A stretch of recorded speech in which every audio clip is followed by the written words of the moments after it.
Plenty of polls, as you know, coming out on the presidential campaign. But what do the numbers really mean? Donald Trump riding high among Republican primary voters, with Ben Carson and Ted Cruz rounding out the top three. And Hillary Clinton far ahead of her closest rival, but losing some of her mojo with less than 50% now. Well, here to make sense of the ever-shifting numbers, pollster Ann Selzer, the president of Selzer and Company. Great to have you on The Real Story, Ann. Now, you've been described as the gold standard of polling in Iowa. We all know how important that first primary state is. What sort of methodology do you use that is so effective?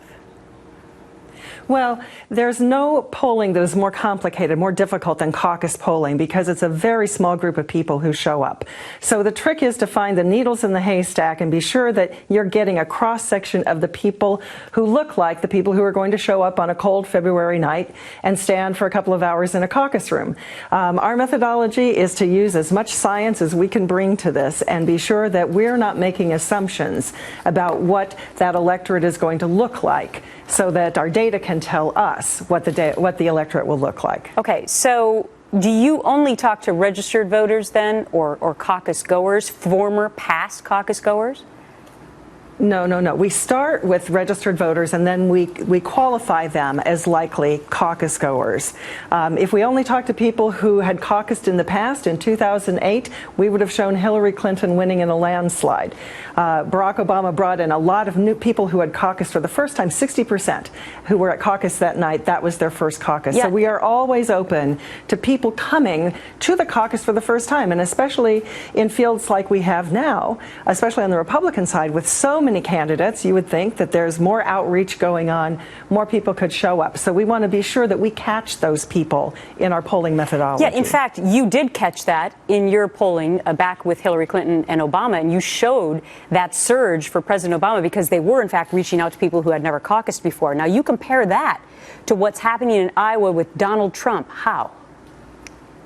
Well, we know from our data that Donald Trump is bringing in new people to the caucus and primary side of things. We did a poll a couple of weeks ago to be part of your look at what candidates should be on which stage for the first debate.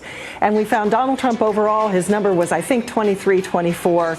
His number with first-time primary or caucus participants was 30%. So we know that his number was influenced by bringing in new people who were there because of Trump. Here's an interesting part of a poll, too, by CNN ORC, the Iowa poll. Most likely, who do you believe is most likely on the Republican side to change Washington, D.C.? Now, look at that.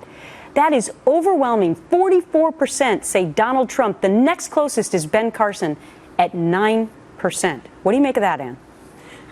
Well, there's really a look at a desire for someone who will truly shake things up because there's so much dissatisfaction with the way things are going now. And I think you look at Donald Trump and you say, well, everything he's done so far has been different. So, of course, what he would do in Washington would have to be different. And I think people are a little excited about what that could look like. So anti-establishment, right? Absolutely.